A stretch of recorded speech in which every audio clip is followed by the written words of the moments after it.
السلام علیکم محترم ناظرین اور پیارے دینی بھائیوں، امید ہے آپ سب خیریت سے ہوں گے۔ آج ہم جانیں گے کہ وضو کے اندر کتنے فرائض ہیں اور کتنی سنت ہیں۔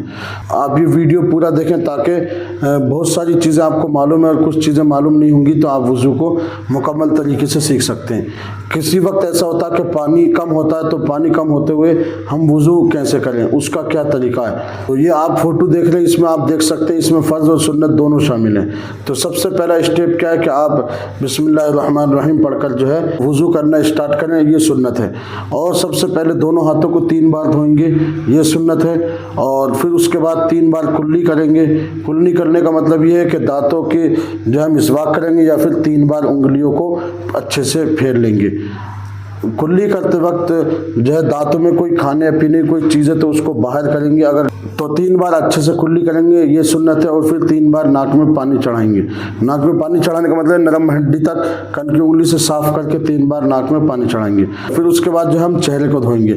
تو وضو میں چہرہ دھونا جو ہے یہ فرض ہے۔ تو چہرہ کہاں سے، پیشانی سے لے کے جو ہے اور تھوڑی کے نیچے تک، اور اس کان سے لے کے اس کان کی لو تک جو ہے یہ فرض ہے۔ تو اس طرح سے 3 بار دھونا یہ سنت ہے۔ یہ چہرہ دھونا جو ہے یہ وضو کا پہلا فرض ہے۔ پھر اس کے بعد جو ہے دونوں ہاتھوں کو کونیوں سمیت دھونا ہے، یعنی پہلے سیدھا ہاتھ دھوئیں گے 3 بار، تو یہ بھی دونوں ہاتھوں کو کونیوں سمیت دھونا یہ وضو کا جو ہے دوسرا فرض ہے۔ پھر اس کے بعد جو ہے ہمارا تیسرا فرض چوتھائی سر کا مسح کرنا۔ جو چوتھائی سر کا مسح جو ہے فرض ہے، یعنی یہاں سے اسٹارٹ کریں گے اور چوتھائی سر کے مسح جو فرض ہے، اور پورے سر کا مسح کرنا جو ہے یہ سنت ہے۔ اور کانوں کا مسح کرنا اور گردن پہ الٹا ہاتھ پھیرنا یہ جو ہے مسح کرنا یہ سنت ہے، لیکن گلے کا مسح لوگ کرتے ہیں تو یہ سنت نہیں ہے۔ پھر اس کے بعد جو ہے ہم سیدھے پاؤں کو دھوئیں گے 3 مرتبہ۔ ناخنوں کے اندر اگر بڑے ہوں تو اس میں مٹی ہو تو اس کو نکال کر جو اس کو اچھے سے صاف کر کے دھوئیں گے۔ 3 بار سیدھا پاؤں اور پھر الٹا پاؤں، دونوں کو 3 بار دھوئیں گے۔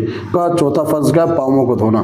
کیونکہ 4 فرض ہوتے ہیں، چہرہ دھونا، دونوں ہاتھ کونیوں تک دھونا، اور نمبر 3 سر کا مسح کرنا، چوتھا جو ہے دونوں پاؤں کو ٹخنوں تک دھونا۔ یہ 4 فرض ہوتے ہیں، باقی جتنی بھی چیزیں ہیں وہ سنت ہیں۔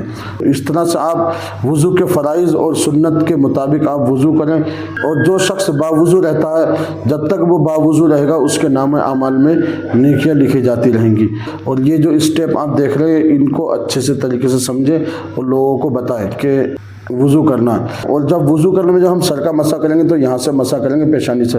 لوگ چوم کر کے مسح کرتے ہیں، یہ جو ہے خلاف سنت ہے۔ اب آئیے لاسٹ پوائنٹ میں آپ کو بتا دوں، وضو کے لیے اگر کبھی کبھی پانی کم ہو تو ہم کیا کریں۔ تو یاد رکھیں، وضو کے لیے اگر ایک مرتبہ بھی آپ نے یا کسی بھی حصے پر آپ نے ایک مرتبہ بھی اچھے سے پانی بہا لیا تو وضو کا جو ہے وہ فرض ادا ہو جاتا ہے۔ کبھی کبھی کم پانی ہوتا ہے تو آپ اس طرح سے فرائض کو پورا کر سکتے ہیں۔